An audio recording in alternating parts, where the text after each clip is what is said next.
प्यारे तुलबा व तालिबात, अस्सलामु अलैकुम। उम्मीद है आप सब खैरियत से होंगे। हम हमारे असाइनमेंट के अंदर से जो सेक्शन डी पढ़ रहे हैं उसका हिस्सा 9 देखेंगे आज हम। यहाँ 8 लिखा है, हिस्सा 9 है। काफ़ी कुछ सवालात आपको समझाए जा चुके हैं सेक्शन डी से और ये बहुत अहम सवालात है। मैं ऐसी उम्मीद रखती हूँ आप लोगों से कि ये सवालात के जवाबात आप अपनी नोटबुक में लिख कर इसकी तैयारी करेंगे अच्छे से। इन सवालात के जवाबात को आप पहले ख़ुद देख कर लिखेंगे और उसके बाद इसे आप बिना देखे लिखने की कोशिश करेंगे ताकि आपका जो रिवीज़न है वो और पुख्ता हो जाए। ये सारे सवालात बहुत इम्पॉर्टेंट हैं जो इम्तिहान में आते हैं। अगर ये सवालात की तैयारी कर लेते हैं तो आपका 20 मार्क्स जो है वो इंशाअल्लाह पक्का हो जाता है। इसमें एसिड बेस के ताल्लुक़ से सवाल था कि कैल्शियम हाइड्रोक्साइड यानी पानी वाला महलूल है, उसके अंदर से कार्बन डाइऑक्साइड गैस को खारिज करेंगे तो कैल्शियम हाइड्रोक्साइड और कार्बन डाइऑक्साइड दोनों के दरमियान में अलग अलग गैसेस मिल रही है तो क्या तामुल होगा, क्या नया बनकर सामने आएगा। तो मैं बता चुकी हूँ पिछली वीडियोस में कि कैल्शियम क्लोराइड के अंदर अगर कार्बन डाइऑक्साइड को खारिज किया जाए तो वो कैल्शियम जो है चूने के पत्थर में तब्दील हो जाएगा। जैसे कि यहाँ पर दिया गया है, कैल्शियम हाइड्रोक्साइड के महलूल को कम मिकदार में उसमें कार्बन डाइऑक्साइड गैस को खारिज करेंगे तो पानी में हल नहीं होगा, वो गैर हल पजीर रहेगा और गैर हल पजीर रहने की वजह से कैल्शियम कार्बोनेट यानी चूने का पत्थर CaCO3 में तब्दील हो जाएगा। इसका ज़ाब्ता भी यहाँ दिया गया है और पूरे मुकम्मल मालूमात दी गई है और इसके पहले के वीडियो में इसकी पूरी मालूमात आपको फ़राहम की गई है। फिर कमज़ोर और कवी एसिड के बारे में भी बताया गया है कि कमज़ोर एसिड क्या है और कवी एसिड क्या है। तो कवी एसिड इसका गुजराती सवाल भी है, प्रबल और निर्बल एसिड समझाओ। प्रबल यानी कि कवी और निर्बल यानी कि कमज़ोर, दोनों ही एसिड के बारे में पूछा है कि दोनों एसिड में क्या फ़र्क है और दोनों के काम कैसे है।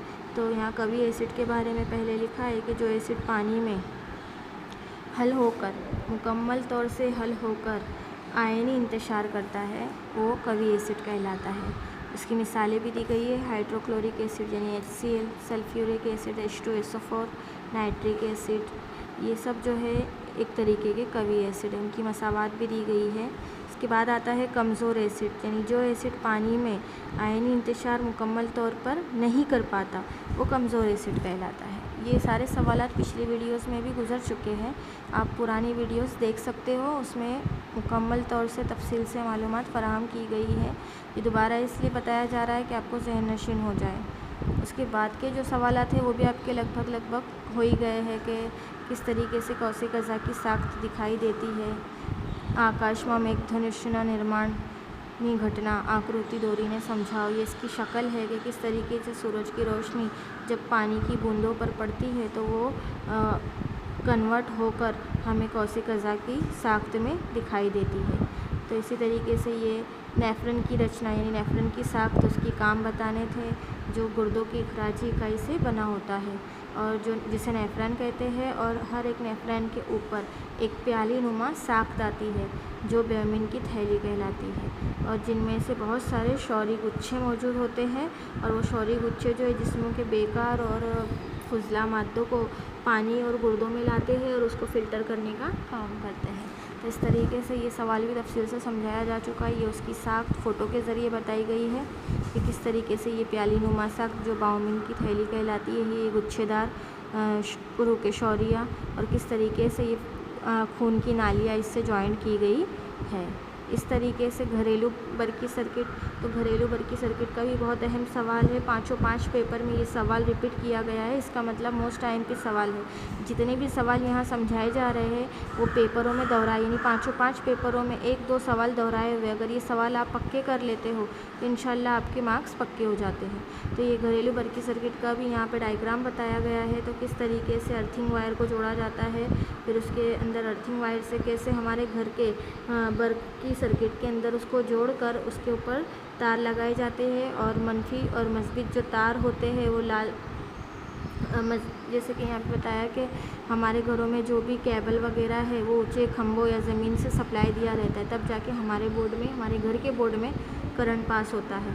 और जो मस्जिद होता है उस पर लाल रंग का प्लास्टिक होता है, यानी लाल कलर का वायर होता है और दूसरे तार पर काले रंग का होता है, तो वो मनफी तार होता है, और जो अर्थिंग का वायर होता है वो हरे रंग का होता है। और ऐसे ही पूरे हिंदुस्तान में ज़्यादातर ममालिक में हमारे यहाँ तारों के दरमियान में 220 वोल्टेज का ही फ़र्क होता है, यानी इतनी कैपेसिटी का पावर जो है वो गुजारा जाता है। और हमारे घर के अंदर तो अलग अलग चीज़ें हैं, फ्रिज है, टीवी है, वॉशिंग मशीन है, बल्ब है, ट्यूबलाइट है, तो अलग अलग वस्तु को अलग अलग एम्पियर के स्विच, यानी जितना करंट उसमें पास हो सकता है उतने स्विच लगाए जाते हैं। जैसे कि फ्रिज, वॉशिंग मशीन जो है ये ज़्यादा वोल्टेज लेते हैं, ये ज़्यादा करंट खींचते हैं, तो उसके ऊपर हैवी करंट के जो स्विच होते हैं 15 एम्पियर वाले वो लगाए जाते हैं। और जो नॉर्मल रहता है हमारे घर का, जैसे ट्यूबलाइट है, फ़ैन है, तो उसके लिए 5 एम्पियर के स्विच का इस्तेमाल किया जाता है, ताकि बिजली के सामान का जो दारोमदार है वो उल्टे ना बल्कि कायम रहे। तो इसी तरीके से हमारे घर के नज़दीक ज़मीन के अंदर एक धात की प्लेट को जोड़ा जाता है, बहुत गहरा गड्ढा खोदा जाता है और उसमें धात की प्लेट, नमक को जोड़ा जाता है, और फिर वो धात को कुछ वक्त के लिए ऐसे ही छोड़ दिया जाता है ताकि वो पूरा करंट उसमें शामिल हो जाए। और जो कुछ भी हमारे घर में करंट वगैरह लगता है तो उसका झटका हमें ना लगे, वो जो है ज़मीन के अंदर जज़्ब हो जाता है पूरा करंट। तो घर के अंदर जो हमारे आले हैं अलग अलग स्विच से उसे जोड़ा गया है। और इस किस्म के वायर का ऐसा फ़ायदा होता है कि हर हिस्से में बरकी का बहाव होता रहता है और दूसरे हिस्से को भी कोई फ़र्क नहीं पड़ता। जैसे कि अगर हम फ़ैन शुरू कर रहे हैं और ट्यूबलाइट बंद कर रहे हैं तो इससे कोई फ़र्क नहीं पड़ेगा कि एक साथ एक ही स्विच पे सब काम कर रहे हैं, बल्कि सबके स्विच अलग अलग होते हैं और सबका काम बआसानी होता है। यहाँ पे डायग्राम में समझाया गया है कि किस तरीके से ये अर्थिंग का जो वायर है, ये अर्थिंग का वायर ज़मीन से जोड़कर हमारे घर के बरकी सर्किट तक कैसे लाया जाता है। ये अर्थिंग का वायर जो ग्रीन कलर का होता है उसे हमारे घर में जितने स्विच है, जो बोर्ड होता है इलेक्ट्रिक बोर्ड, वो बोर्ड के अंदर जोड़ा जाता है। और जोड़ने के बाद क्या होता है, मीटर, और मीटर से बिजली के बोर्ड का जो फ्यूज़ होता है उससे इसको जोड़कर इसके अंदर अर्थिंग वायर के साथ जोड़ा जाता है। और हर स्विच जो है अलग अलग तरीके से उसका कनेक्टर दिया हुआ रहता है ताकि हर एक घर की जो वस्तु है अलग अलग कनेक्टर के साथ चलती रहे। ये बरकी सर्किट का आपको डायग्राम बनाना है और इसके बारे में कम से कम 10 जुमले आपको लिखने रहेंगे। इंसानों में तौलीद, मैंने कल ही समझाया आप लोगों को कि किस तरीके से इंसानों में तौलीद होता है। मानव मलिंगी प्रजनन, इंसानों में तौलीद जो है वो अलग अलग साख्तों से होता है। जैसे कि मर्दाना तौलीदी निज़ाम और जनाना तौलीदी निज़ाम दोनों अलग अलग है। मर्द और औरत का तौलीदी निज़ाम बिल्कुल अलग है और एक मखसूस उम्र में पहुंचकर ये तौलीदी निज़ाम को मुकम्मल तौर पर काम अंजाम देने वाले बन जाते हैं। जैसे उमूमन 13-14 साल की उम्र में औरतें 10 या 12 साल की उम्र में, यानी मर्द जो है, लड़के जो है 13-14 साल में और औरतें जो है 10-12 साल की उम्र में अहद बलूगत पर पहुंचते हैं। और जब ये सने बलूगत की उम्र पर पहुंचते हैं तो उनमें बहुत सारी तब्दीलियाँ, यानी उनकी बॉडी के अंदर बहुत सारे हार्मोनल चेंजेस होते हैं, देखने को मिलते हैं। जैसे कि मर्द में स्पर्म का बनना शुरू होता है और औरतों के अंदर जो है वो ओवेरियन का पैदा होते हैं, इंसिए बनते हैं, बैज़ा खाना बनते हैं। मर्द में इंसियों का बनना शुरू होता है, औरतों में बैज़ा खाना बनना शुरू होता है। और जब मुकम्मल तौर पर ये नमू पा जाते हैं तो ये हार्मोन भी पैदा करने शुरू कर देते।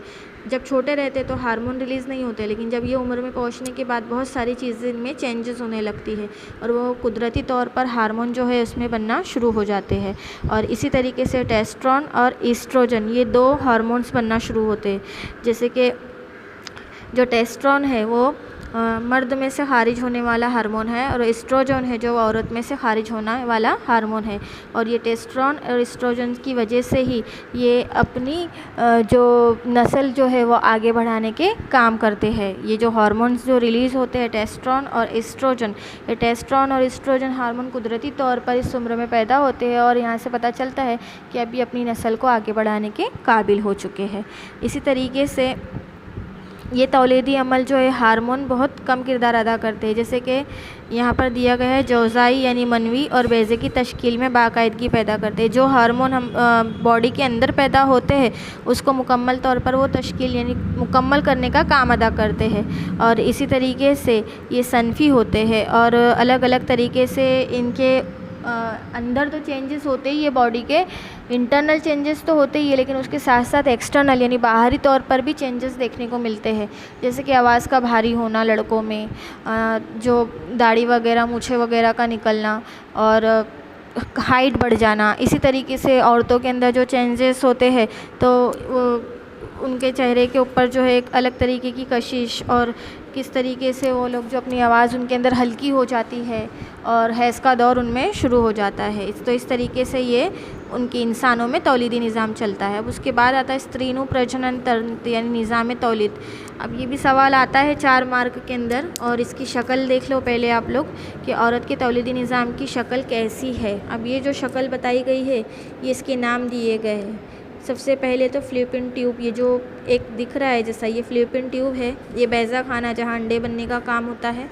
ये रहम है यानी ग्रीवा, और जो रहम को ग्रीवा और सर्विक्स यानी गर्भाशय, और जो फ़र्ज है वो योनि मार्ग। तो इस तरीके से मर्दाना निज़ाम तौलीद के मुकाबले में ज़नाना तौलीदी निज़ाम ज़्यादा पेचीदा होता है, और बनावट और फ़िल दोनों में ही इसकी पेचीदगी ज़नाना निज़ाम से जिस्म के अंदर और बैज़ा के इत्तिहाद यकीनी पर हो जाती है। इनके अंदर अंडे बनने का जो अमल है वो बिल्कुल अलग प्रोसेस से होता है। औरतों में गुर्दों के पास एक शक्कमी जोफ़ में एक जोड़ी बैज़ा खाना वाक़ होता है। अब देखो ये जिस तरीके से यहाँ पर ये बैज़ा खाना यानी जहाँ अंडे बनने का अमल शुरू होता है, यहाँ पर गुर्दों के बिल्कुल करीब में ये आया हुआ होता है, जैसे शक्कमी जोफ़ और एक जोड़ी बैज़ा खाने वाक़ होते हैं। ये एक जोड़ी, ये दोनों मिलाकर एक जोड़ी बैज़ा खाना बनते हैं और ये दोहरा काम अंजाम देते हैं। अब जैसे कि बैज़ा पैदा करने का काम करते हैं, ज़नाना हार्मोन एस्ट्रोजन और प्रोस्ट्रोजन तैयार करते हैं। यहाँ पर 28 दिन के अंदर यहाँ पर जो है बैज़ा खाना तैयार होता है, और फिर बैज़ा खाना तैयार होने के बाद वो हार्मोन्स रिलीज़ करता है, एस्ट्रोजन और प्रोस्ट्रोजन। तैयार करने के बाद जो फ्लूपिन ट्यूब है वो फ्लूपिन ट्यूब के ज़रिए वो यहाँ पर रहम में आकर जमा होना शुरू हो जाता है। और जमा होने के बाद क्या होता है कि जब उसको दूसरे हार्मोन्स नहीं मिलते हैं तो सर्विक्स के ज़रिए हर 28 दिन के अंदर वो बाहर निकलने का काम करता है, जिसे हम कहते हैं मासिक चक्र यानी औरतों में हैज़ का निज़ाम। तो इस तरीके से ये जो है अमल एक मुकम्मल होता है औरतों के अंदर। तो ये याद रखेंगे आप लोग, और इसकी शक्ल बनाकर इसके बारे में भी नोट लिखेंगे, और तमाम सवालात को नोटबुक में अच्छे से लिख लेंगे। कुछ नहीं समझ में आ रहा है तो मैं बार बार कहती हूँ आप मुझसे पूछ सकते हो मैसेज के ज़रिए, और जो कुछ भी आपको दिया जा रहा है बराए मेहरबानी उसे अपनी नोटबुक में लिखें और याद करें। आज की वीडियो में इतना ही। अल्लाह हाफिज़।